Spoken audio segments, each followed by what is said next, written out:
నమస్తే, welcome to D24 news. ముందుగా headlines.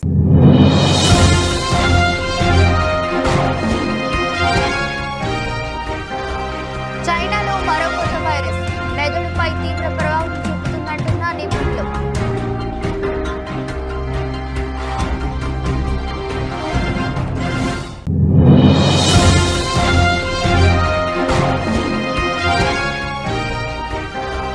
Hydraa కూల్చివేతలపై deputy CM Pawan Kalyan కీలక వ్యాఖ్యలు. ఇది పూర్తిగా నా వ్యక్తిగత అభిప్రాయం అని తెలిపిన Pawan Kalyan.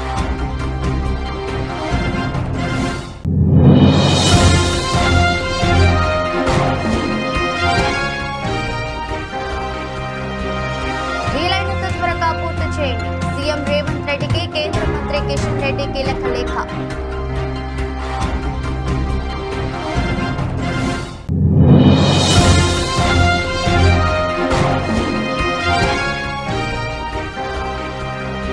By by Paris, ఘనంగా ముగిసిన పారాలింపిక్స్ ముగింపు వేడుకలు.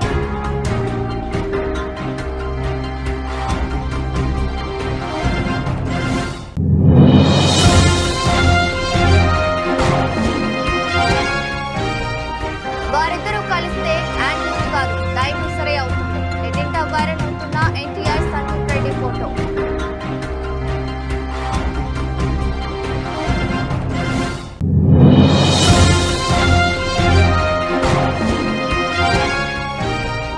భారీగా తగ్గుతున్న బంగారం ధరలు.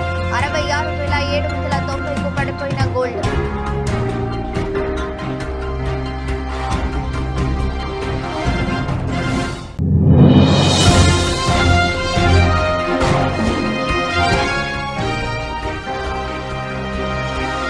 ఆపరేషన్ బేడియా సక్సెస్, ఫోన్లో చిక్కిన 5 తోడేలు.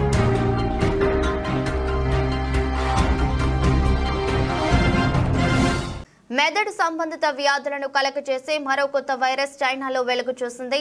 చైనాలోని జిన్జౌ ప్రావిన్స్ లో 2019లోనే బయటపడిన ఈ వైరస్ ను వెట్లాండ్ వైరస్ గా పేర్కొంటున్నారు. వెట్లాండ్ లోని ఓ పార్కును సందర్శించిన వ్యక్తికి ఈ వైరస్ మొదటిసారి సోకినట్టు మీడియా కథనాలు పేర్కొన్నాయి. మంగోలియాలోని వెస్ట్లాండ్ పార్కులో కీటకం బారిన పడిన వ్యక్తి తీవ్రమైన జ్వరం, శరీర అవయవాలు పని చేయకపోవడం వంటి లక్షణాలతో దవాఖానలో చేరాడని New England Journal of Medicine పత్రిక ఈ నెల 4న ఒక కథనాన్ని ప్రచురించింది. ఆ తర్వాత ఆ పార్కును సందర్శించిన వారు లేదా అవే వ్యాధి లక్షణాలున్న వారిని పరీక్షించగా మరో 17 మందికి ఈ వైరస్ సోకినట్టు నిర్ధారణ అయినట్టు ఆ పత్రిక తెలిపింది. వైరస్ సోకిన వారందరికీ ఒకే విధమైన లక్షణాలు లేవని వైద్య నిపుణులు పేర్కొన్నారు. చాలా మందిలో జ్వరం, అలసట, కండ్లు తిరగటం, తలనొప్పి, వెన్నునొప్పి, కీళ్ల నొప్పులు, నరాల బలహీనత వంటి లక్షణాలు కనిపించాయని తెలిపారు. కొందరి శరీరంపై చిన్నగా, గుండ్రంగా, ఎరుపు లేదా ఊదా రంగులో మచ్చలు వచ్చాయని పేర్కొన్నారు. ఒక రోగి అత్యంత అరుదైన మెదడు సంబంధిత నరాల బలహీనత కనిపించిందని తెలిపారు. తమ అధ్యయనంలో 12 RNA వైరస్ ను గొర్రెలు, గుర్రాలు, పందుల్లో కూడా కనుగొన్నామని పేర్కొన్నారు. తెలంగాణలో సంచలనంగా మారిన హైడ్రాపై ఏపీలోనూ చర్చ జరుగుతోంది. ఆంధ్రప్రదేశ్ రాష్ట్రంలో హైడ్రా లాంటి సంస్థను తీసుకురావాలని డిమాండ్లు వినిపిస్తున్నాయి. తాజాగా హైడ్రాపై AP deputy CM Pawan Kalyan కీలక వ్యాఖ్యలు చేశారు.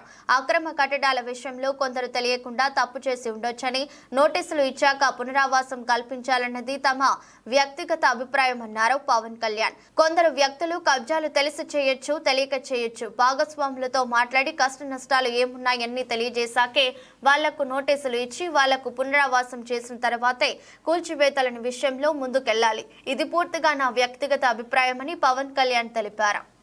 బుడమేరుకి మన విజయవాడకి శాపంగా మార్చేసినవన్నీ ఇప్పటికీ కొన్ని ప్రాంతాల్లో ఆక్రమించిన ఇళ్ళు, ప్రాంతాల్లో ఇల్లు నిర్మించారు. తర్వాత నిర్మించిన ఇళ్ళకి అవుట్ఫుల్ డ్రైన్స్ లేకపోవడం, వరద ఎటు వెళ్తుందో తెలియక అది విజయవాడ సగం నగరాన్ని వరద నీరుతో ముంచెత్తేసింది. ప్రతిసారి ఇప్పుడు మీరు హైదరాబాద్లో చూసినా కానీ వీళ్ళు వాళ్ళ హైడ్రా అని చెప్పి వాళ్ళు స్టార్ట్ చేసి డెమాలిషన్ డ్రైవ్, కొన్ని వందల చెరువులు ఉన్న ప్రాంతాన్ని, లోతట్టు ప్రాంతాలని, ఫుల్ ట్యాంక్ లెవెల్ ప్రాంతాలని ఒక 20 yearsగా 30 yearsగా ఏం లేదు, వరద లేదు, నీళ్లు లేవు అని చెప్పి ఇల్లు కట్టేయడం జరిగింది అక్కడ కూడా. అలాగే ఏ మూల భారతదేశంలో ఏ రాష్ట్రంలో అయినా సరే, అలాగే ప్రత్యేకంగా తెలంగాణ కావచ్చు, అలాగే మనకు సంబంధించి ఆంధ్రప్రదేశ్ కావచ్చు, ఇది ఈ నదీ పరివాహక ప్రాంతాలు ఇక్కడి నుంచి సహజ స్థితిలో అది ఆ వాగులు వంకల నుంచి వెళ్ళి సముద్రంకి వెళ్ళే దిశలో ఆ దారి మధ్యలో ఇల్లు కట్టేయడం, లేదంటే లేఅవుట్లు వేసేయడం, ఇవన్నీ వైలేషను ఒకళ్ళు చేయలేదు. ఇది కొన్ని దశాబ్దాలుగా కొంచెం ఇంక్రిమెంటల్గా చేసుకుంటూ వచ్చి ఇది చేసుకుంటూ వచ్చారు. అలాగే గత 2-3 రోజులుగా నేను కనిపించట్లేదు అది ఇది అని మాట్లాడుతాను. ఒకటి చెప్తాను, ఇప్పుడు నేను వస్తే నాకు ఇబ్బంది ఏంటంటే ఈ సహాయక చర్యల్లో ఇబ్బంది పడిపోద్ది. ఒకసారి అందరిని మీద పడటం, దానివల్ల అధికార యంత్రాంగానికి కూడా ఒత్తిడి అవుద్ది. దానివల్ల నన్ను వాళ్ళు చెప్పడం వల్ల రాలేకపోయాను. అది నిన్న మీకు క్లియర్ కట్గా తెలియజేశాను. ఇంకా దీన్ని విమర్శించాలని ఎవరన్నా వైసీపీ నాయకులు అనుకుంటే భవిష్యత్తులో ఎప్పుడైనా సరే మీరు నాతో పాటు రావచ్చు, ఎక్కడికైనా సరే నాతో పాటు నా కాన్వాయ్లో తీసుకెళ్తాను మిమ్మల్ని. నాతో పాటు నడవండి, ఎలా ఉంటుందో మీకు అర్థం చేసుకున్నప్పుడు అప్పుడు మీరే సలహా ఇస్తారు. అందుకని దయచేసి దీన్ని ఒకసారి మీ దృష్టికి తీసుకొస్తాను. కానీ విమర్శించే వైసీపీ నాయకత్వానికి ఎవరికైనా సరే రాష్ట్ర ప్రభుత్వం చేస్తున్న ఈ చర్యల మీద ఎవరన్నా విమర్శించదలుచుకుంటే వాళ్ళందరికీ కూడా ఫస్ట్ మీరు సహాయం చేసి మాట్లాడండి. మీరు సహాయం చేసి మీరు బయటికి వచ్చి మీరు మాట్లాడి ఇళ్లలో కూర్చొని కాన్ఫరెన్స్లు పెడితే సరిపోదు. మీరు లోపలికి వచ్చి దిగండి మనస్ఫూర్తిగా. అలాంటి పరిస్థితులు అంటే మేము కూడా మాతో కలిసి తీసుకెళ్తాం. Secunderabad railway station, Cherlapalli railway terminals కోసం రోడ్డు విస్తరణ పనులకు సహకారం అందించాలని కేంద్ర బొగ్గు గనుల శాఖ మంత్రి కిషన్ రెడ్డి తెలంగాణ ప్రభుత్వాన్ని కోరారు. చర్లపల్లి టెర్మినల్ ప్రారంభోత్సవానికి మోదీ వస్తారని, వీలైనంత త్వరగా రోడ్లను పూర్తి చేయాలంటూ కిషన్ రెడ్డి సీఎం రేవంత్ రెడ్డిని కోరారు. ఈ మేరకు తెలంగాణ ముఖ్యమంత్రి రేవంత్ రెడ్డికి కేంద్ర మంత్రి కిషన్ రెడ్డి సోమవారం లేఖ రాశారు. గత దశాబ్ద కాలంగా రైల్వే రంగంపై ప్రత్యేక దృష్టి సారించిన కేంద్ర ప్రభుత్వం తెలంగాణలో మౌలిక సదుపాయాల కల్పనకు ప్రాధాన్యతనిస్తోందని కిషన్ రెడ్డి పేర్కొన్నారు. కొత్త రైల్వే లైన్లు, డంప్లింగ్, ట్రిప్లింగ్ ట్రాక్లను 4 రేట్లు విద్యుదీకరణ, 40కి పైగా స్టేషన్ల అభివృద్ధి శరవేగంగా సాగుతున్నాయన్నారు. సికింద్రాబాద్, కాచిగూడ, నాంపల్లి స్టేషన్లలో పెరుగుతున్న ప్రయాణికుల రద్దీ దృష్ట్యా నగర శివార్లలోని చర్లపల్లి వద్ద 415 కోట్ల పెట్టుబడితో కొత్త రైల్వే టెర్మినల్ను నిర్మిస్తున్నామన్నారు. ప్యాసింజర్, గూడ్స్ రైళ్లకు సేవలందించే ఈ టెర్మినల్ ముగింపు దశకు చేరుకుందని లేఖలో తెలిపారు. ట్రాక్లు, స్టేషన్ భవనాలు, ప్రయాణికుల సౌకర్యాలు వంటి అవసరమైన మౌలిక సదుపాయాలు దాదాపుగా ఖరారయ్యాయని తెలిపారు. టెర్మినల్ పూర్తయిన తర్వాత దానిని ప్రజలకు అంకితం చేసేందుకు ప్రధానమంత్రి నరేంద్ర మోదీ ఇక్కడకు వస్తారని కిషన్ రెడ్డి వివరించారు. ఈ కీలకమైన టెర్మినల్ కు సాఫీగా చేరుకోవడానికి ఎఫ్సీఐ గోడౌన్ వైపు నుంచి 100 అడుగుల రహదారిని నిర్మించాలని కిషన్ రెడ్డి తెలంగాణ ప్రభుత్వాన్ని కోరారు. అదనంగా ఉత్తరం వైపు 80 అడుగుల రహదారి, మహాలక్ష్మి నగర్ వైపు మరో 80 అడుగుల రహదారి అవసరమని తెలిపారు. పారిశ్రామిక షెడ్ల ముందు ఉన్న రోడ్డును కూడా 80 అడుగులకు విస్తరించాలని కోరారు. సంబంధిత అధికారులకు దిశానిర్దేశం చేయడం ద్వారా ఈ పనులు వేగవంతం చేసేందుకు జోక్యం చేసుకోవాలని కోరుతున్నానని తెలిపారు. అంతేకాకుండా దక్షిణ మధ్య రైల్వే ప్రధాన కార్యాలయమైన సికింద్రాబాద్ రైల్వే స్టేషన్ అంతర్జాతీయ విమానాశ్రయ ప్రమాణాలను 717 కోట్లతో అప్గ్రేడ్ చేయనున్నట్లు తెలిపారు. ఈ ప్రాజెక్టును వచ్చే ఏడాది చివరి నాటికి పూర్తి చేసి ప్రజలకు ఆధునిక విమానాశ్రయం వంటి సౌకర్యాలను అందించాలని లక్ష్యంగా పెట్టుకున్నామన్నారు.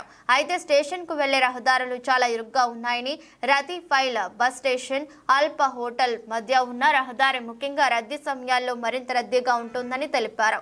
దీంతో ప్రయాణికులకు తీవ్ర ట్రాఫిక్ సమస్యలు ఏర్పడుతున్నాయన్నారు. స్టేషన్ ఆధునీకరణకు అనుగుణంగా రోడ్డు విస్తరణ పనులను పూర్తి చేయడం చాలా కీలకమని తెలిపారు.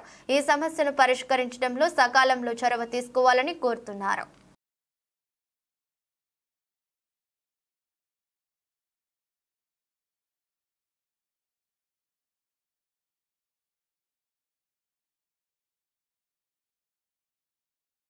ఉత్తరప్రదేశ్లోని బహరాయిచ్ జిల్లాలో ప్రజలకు తోడేళ్లు కంటి మీద కునుకు లేకుండా చేస్తున్నాయి. మానవ రక్తం రుచి మరిగి ప్రాణాంతకంగా మారిన 6 తోడేళ్లు గ్రామాల్లోకి చొరబడి ప్రజలపై దాడి చేస్తున్నాయి. వీటి దాడుల్లో ఇప్పటికే 10 మంది దాకా ప్రాణాలు కోల్పోయారు. ఈ నేపథ్యంలో రంగంలోకి దిగిన యూపీ సర్కార్ ఆపరేషన్ భేడియా చేపట్టింది. ఈ ప్రత్యేక ఆపరేషన్ ద్వారా ఇప్పటి వరకు 4 తోడేళ్లను పట్టుకుంది. తాజాగా మరో తేడేళ్లను అటవీ శాఖ అధికారులు బంధించారు. బహరాయిచ్లోని హర్బక్ష్ పూర్వ గ్రామంలో గల ఘగరా నది సమీపంలో 5వ తోడేలు అధికారులు ఏర్పాటు చేసిన బోనుకు మంగళవారం చిక్కింది. దీంతో మొత్తం 5 తోడేళ్లను అధికారులు బంధించినట్లయింది. ఈ గుంపులోని ఇంకో తోడేళ్లను బంధించాల్సి ఉందని అధికారులు ఈ సందర్భంగా ప్రకటించారు.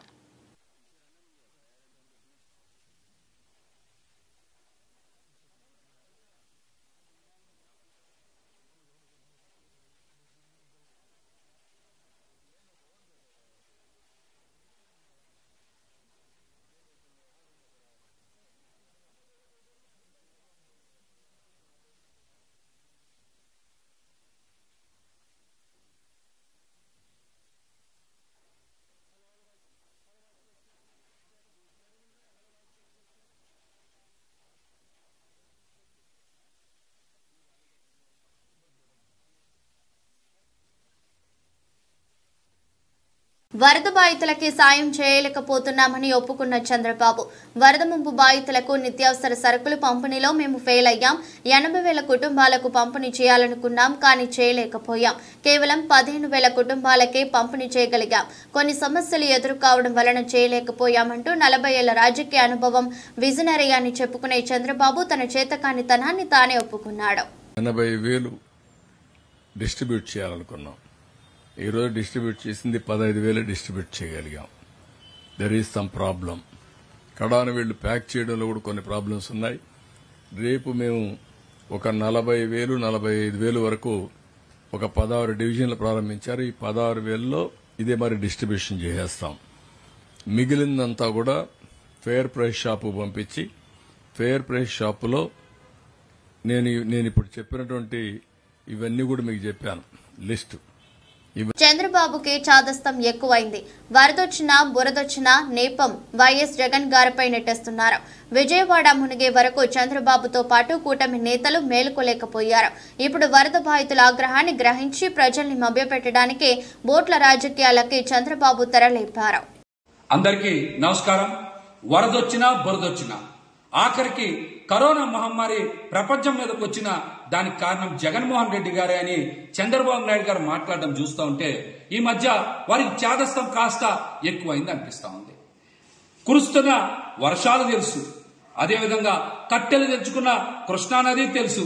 అయినా సరే విజయవాడ మునిగే వరకు ఏ వాగులు ఎక్కడున్నాయో మాత్రం చంద్రబాబు నాయుడు గారికి గాని కూటమి ప్రభుత్వానికి గాని తెలియదు. వరదకి ముందు చేయాల్సిన హెచ్చరికలు చేయక, ముంపు ముంచుకొచ్చాక, ప్రజలు నేట మునిగాక వారికి సరైనటువంటి పునరావాసం గాని, ఆహారం గాని, మంచినీరు గాని, సౌకర్యాలు గాని కల్పించలేదని, అందుకే విజయవాడ నగర ప్రజలకి చిర్రెత్తిందని తెలుసుకొని వారిని శాంతిపరచడానికి ఏదో రకంగా ప్రజల్ని మభ్యపెట్టడానికి చంద్రబాబు నాయుడు గారు విజయవాడ రోడ్ల మీద ముంచెత్తిన నీళ్లలో బోట్ల మీద తిరుగుతా ఉన్నారు. అసలు ఆ బోట్లు రోడ్ల మీదకి రాకుండా ఆపలేకపోయినటువంటి తన చేతకానితనాన్ని కప్పిపుచ్చుకోవడానికి ఈ రోజున బోటు రాజకీయానికి తెరలేపారు. బోటు రాజకీయానికి తెరలేపారు. మీరు ఎన్ని కథలు చెప్పినా, మీ సొంత మీడియాను వాడుకొని ఎన్ని ఎలివేషన్స్ ఇచ్చినా ప్రజలకు సరిగ్గా ఆహారం అందించలేకపోయారు. ప్రజలకు అండగా నిలబడలేకపోయారు. ప్రజలకి కోపం తగ్గలేదని మీకు అర్థమైపోయింది. అందుకనే ప్రజల్ని పక్కదారి పట్టించడానికి గొల్లపూడి బోట్లు వైసీపీ వాళ్ళయే అంటూ కొత్త కుట్రకి తెరలేపారు. ప్రకాశం బ్యారేజ్కి జీఎస్టీ కౌన్సిల్ సమావేశంలో ఏపీ తరపున కొన్ని కీలక ప్రతిపాదనలు చేసిన ఆర్థిక మంత్రి పయ్యావుల కేశవ్ మొత్తం 8 అంశాలపై జీఎస్టీ కౌన్సిల్ ఎదుట ప్రతిపాదనలు పేదలకు ఊరటనిచ్చేలా, కొన్ని కీలక రంగాలకు ప్రోత్సాహం ఇచ్చేలా వివిధ అంశాల్లో జీఎస్టీ వెసులుబాట్లు కోరుతూ పయ్యావుల ప్రతిపాదనలు ఏపీకి లబ్ధి చేకూరేలా కొన్ని అంశాలపై జీఎస్టీ మినహాయింపులను కోరిన ఆర్థిక మంత్రి వచ్చే జీఎస్టీ కౌన్సిల్ సమావేశాన్ని ఏపీలో నిర్వహించాలని జీఎస్టీ కౌన్సిల్ నిర్వాహకులకు ఏపీ ఆర్థిక మంత్రి ఆహ్వానం. ఏపీ నుంచి పయ్యావుల ప్రతిపాదనలు ఏపీ అవుట్సోర్సింగ్ ఉద్యోగుల కార్పొరేషన్ సేవలపై ఉన్న జీఎస్టీని మినహాయించాలి. మద్యం తయారీలో వినియోగించే ఎక్స్ట్రా న్యూట్రల్ ఆల్కహాల్ ను జీఎస్టీ నుంచి మినహాయించి వ్యాట్ పరిధిలోకి తేవాలి. జీవిత ఆరోగ్య బీమాలపై 15% ఉన్న జీఎస్టీని 5% తగ్గించాలి. వృద్ధులు, మానసిక వికలాంగులకు జీవిత ఆరోగ్య బీమాలపై ఉన్న జీఎస్టీ పన్నును మినహాయించాలి. ఆరోగ్య జీవిత బీమాలపై జీఎస్టీలో వెసులుబాటు కల్పిస్తే సామాన్య ప్రజలకు భారం తగ్గుతుంది. ఎలక్ట్రిక్ వాహనాల వీడి భాగాలపై ప్రస్తుతం 18% ఉన్న జీఎస్టీని 5% కుదించాలి. ఈవీ ఛార్జింగ్ స్టేషన్లపైన జీఎస్టీని తగ్గించాలి. ఈవీ రంగానికి జీఎస్టీ నుంచి వెసులుబాట్లు కల్పిస్తే పర్యావరణ హిత సమాజం ఏర్పడడానికి మరింత ఊతమిచ్చినట్టు అవుతుంది. జీఎస్టీ చట్టం సెక్షన్ 16(4) ఉన్న ఇబ్బందులను తొలగించి ట్యాక్స్ పేయర్స్ ప్రయోజనాలను కాపాడాలి. విద్యా సంస్థలు, యూనివర్సిటీల్లో శాస్త్ర సాంకేతికతను ప్రోత్సహించేందుకు వచ్చే గ్రాంట్లపై జీఎస్టీ నుంచి మినహాయించాలి.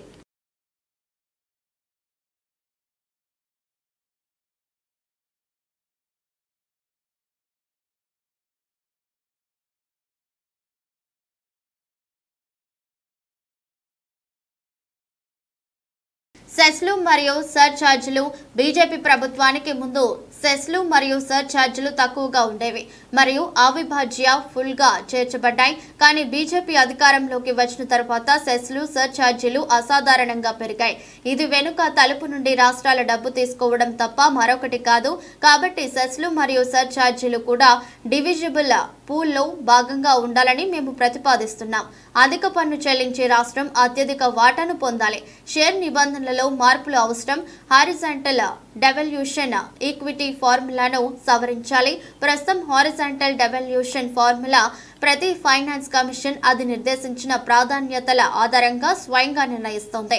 ఉదాహరణకు 15వ ఆర్థిక సంఘం భారతదేశంలోని మొత్తం జనాభాలో రాష్ట్రం వాటాలో 15%, దేశంలోని మొత్తం భూభాగంలో రాష్ట్ర వాటాలో 15%, అడవులు మరియు జీవవరణలో రాష్ట్ర వాటాను 10%, రాష్ట్ర తలసరి ఆదాయ దూరం తేడాతో 45% విభజించబడింది. ధనిక రాష్ట్రం నుండి రాష్ట్రం యొక్క ఆర్థిక ప్రయత్నంలో 2.5%, రాష్ట్ర జనాభా పనితీరు 12.5%. అందుబాటులోని రికార్డుల ప్రకారం దక్షిణ భారతదేశంలోని రాష్ట్రాల నుంచి అత్యధిక పన్నులు వసూలు చేస్తున్నారు.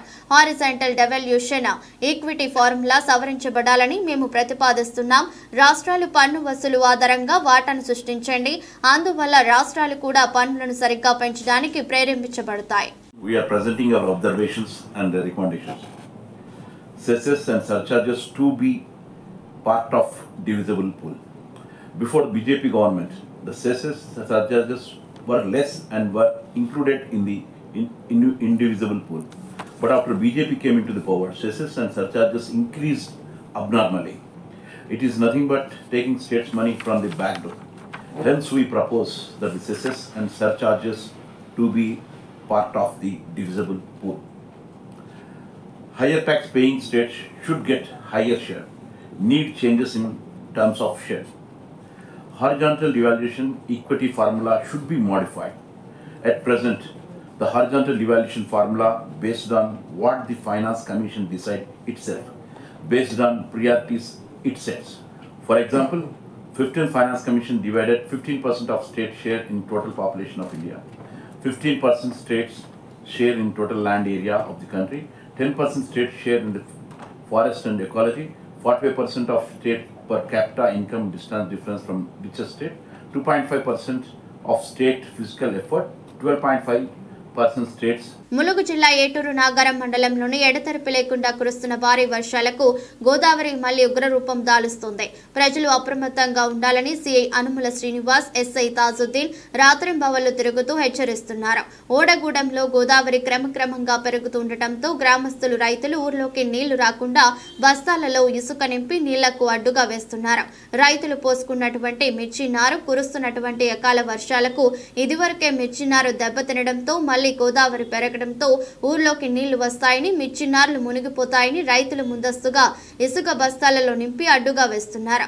గోదావరి పరివాహక ప్రాంతంలో నివసిస్తున్నటువంటి ప్రజలు భయాందోళనకు గురవుతున్నారు.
ప్రతిష్టాత్మక పారిస్ పారాలింపిక్స్ గేమ్స్ అట్టహాసంగా ముగిశాయి. ప్రపంచ వ్యాప్తంగా క్రీడాభిమానులను అలరించి పారాలింపిక్స్ కు ఆదివారం అర్ధరాత్రి తెరపడింది. చారిత్రక స్టేట్ డి ఫ్రాన్స్ స్టేడియం వేదికగా పారాలింపిక్స్ ముగింపు వేడుకలు ఘనంగా జరిగాయి.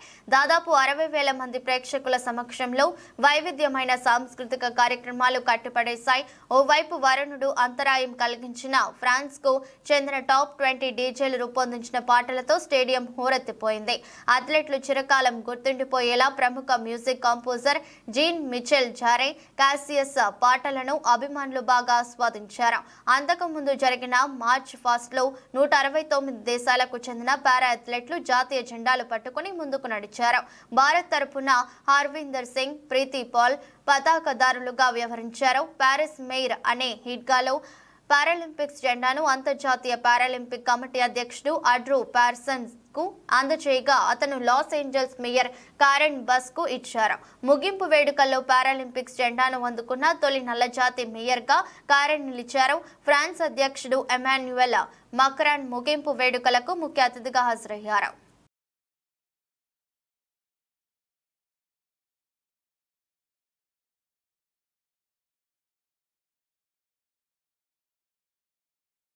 ఎన్టీఆర్ దర్శకుడు సందీప్ రెడ్డి వంగ కలిసి మాట్లాడుకోవడం, వీరిద్దరూ కలిసున్న స్టిల్ ప్రస్తుతం సోషల్ మీడియాలో వైరల్ అవుతోంది. నిజానికి కూడా ఇది షాకింగ్ కాంబినేషనే. వీరిద్దరూ కలిసి పనిచేస్తే అనే ఊహకు గూస్ బంప్స్ వచ్చేస్తాయి. నటుడిగా ఎన్టీఆర్ ఏంటో, దర్శకుడిగా సందీప్ రెడ్డి వంగ శైలి ఏమిటో ప్రత్యేకించి చెప్పనక్కర్లేదు. ఈ ఇద్దరు కలిస్తే ఆ సినిమా యానిమల్ కాదు డైనోసరే అవుతుందనేది చాలా మంది అభిప్రాయం. నిజానికి వీరిద్దరూ చాలా బిజీ. తారక్ దేవరా 1 ఈ నెల 27న విడుదల కానుంది. మరోవైపు ఆయన బాలీవుడ్ లో వార్ 2 చేస్తున్నారు. ఇంకోవైపు ప్రశాంత్ నీల్ సినిమా ఉండేనేముంది. ఆ తర్వాత దేవరా 2 ఇలా క్షణం తిరగ లేకుండా కెరీర్ సాగిస్తున్నారు తారక్. సందీప్ రెడ్డి వంగ కెరీర్ కూడా ఇంచుమించు అలాగే ఉంది. ప్రస్తుతం ఆయన స్క్రిప్ట్ పనుల్లో బిజీగా ఉన్నారు. షూటింగ్ ని నిరవధికంగా ఏడాది పాటు ప్లాన్ చేశారట. పైగా ప్రభాస్ ని కూడా ఏడాది డేట్లు అడిగారని బాలీవుడ్ టాక్. మరోవైపు యానిమల్ సీక్వెల్ ఉంది. ఇవిగాక పైప్ లైన్ లో సందీప్ కి చాలా కమిట్మెంట్లు ఉన్నాయి. మరి వీరిద్దరూ కలిసేదెప్పుడు, సినిమా చేసేదెప్పుడు? సినిమా పరిశ్రమలో ఏమైనా జరగచ్చు, ఏమో గుర్రం ఎగరవచ్చు.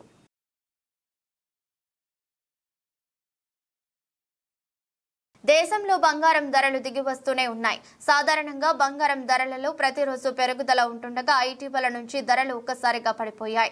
ఇప్పటి వరకు కూడా ధరలు తగ్గుముఖం పడుతూనే ఉన్నాయి. అయితే తాజాగా సెప్టెంబర్ 10వ తేదీన బంగారం, వెండి ధరలు దిగి వచ్చాయి. దేశీయంగా తులం బంగారంపై 100 రూపాయలు తగ్గింది.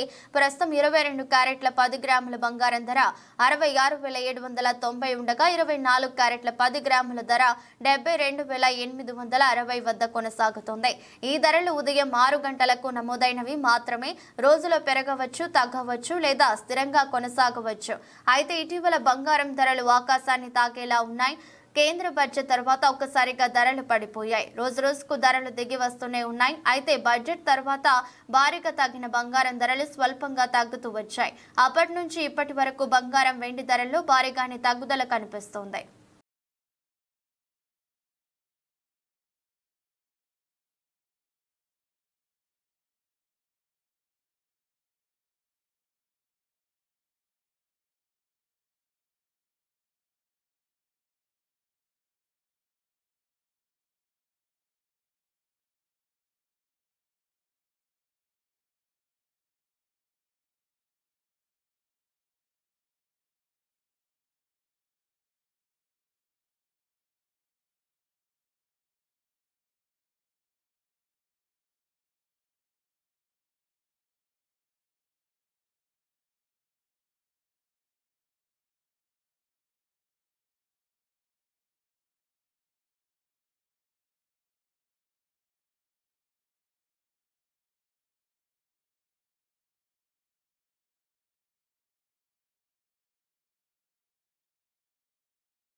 వార్తలు ముగించే ముందు మరోసారి headlines.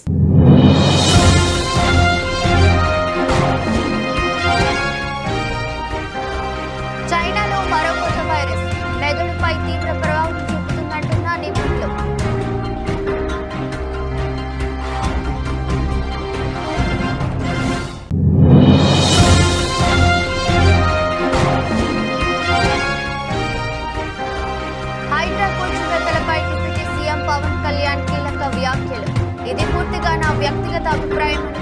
Pawan Kalyan.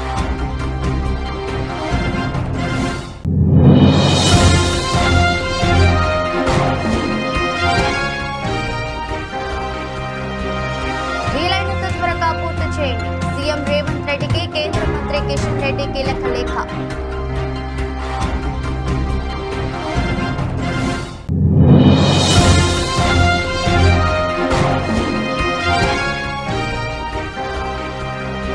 By by Paris, ఘనంగా ముగిసిన పారాలింపిక్స్ ముగింపు వేడుకలు.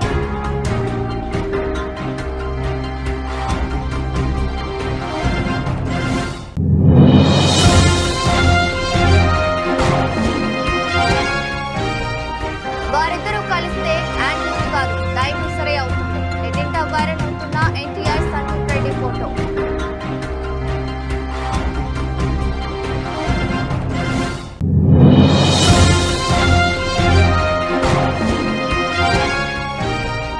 భారీగా తగ్గుతున్న బంగారం ధరలు. 66,790కు పడిపోయిన గోల్డ్.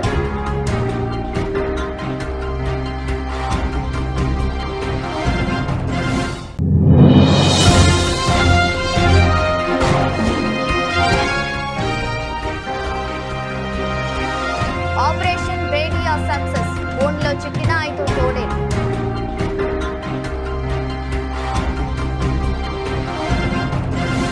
ఇది బులెటిన్. మరో బులెటిన్లో మళ్ళీ కలుద్దాం.